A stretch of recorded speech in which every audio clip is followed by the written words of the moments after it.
বিসমিল্লাহির রহমানির রহিম। বাংলাদেশ জিন্দাবাদ। দেশ নেত্রী আদর্শ নেত্রী বেগম খালেদা জিয়া জিন্দাবাদ। বাংলাদেশ জাতীয় দল বিএনপি জিন্দাবাদ। শহীদ জিয়া জিন্দাবাদ। তারেক জিয়া জিন্দাবাদ। আসসালামু আলাইকুম। হিন্দু ভাইদের প্রতি আমার আদাব। সম্মানিত জনসাধারণ, আমি আপনাদের সামনে একটি কথাই বলতে চাই। বিএনপি সরকারের আমলে জনাব সাইফুর রহমান বারবার বাজেট পেশ করেছেন সংসদ ভবনে। তিনি তখন অর্থমন্ত্রী ছিলেন। উনার মতো বাংলাদেশে কোনো অর্থমন্ত্রী বারবার বাজেট পেশ করিতে পারে নাই। তাই আগামী নির্বাচনে বাংলাদেশ জাতীয় দল বিএনপিকে আপনারা ব্যালটের মাধ্যমে প্রমাণ করে ছাড়বেন।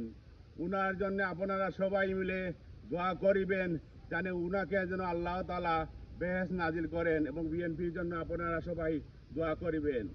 সম্মানিত জনসাধারণ, আমি আপনাদের সামনে আরেকটি কথা বলতে চাই।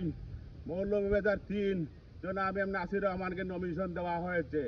বিএনপির যারা নেতাকর্মী আছেন বা বিএনপিকে যারা সাপোর্ট করেন মৌলভীবাজারে, সবাই একে অন্য হাত মিলিয়ে বাংলাদেশ জাতীয় দল বিএনপিকে আপনারা ব্যালটের মাধ্যমে প্রমাণ করে যাবেন এবং বিএনপিকে জয়যুক্ত করিবেন।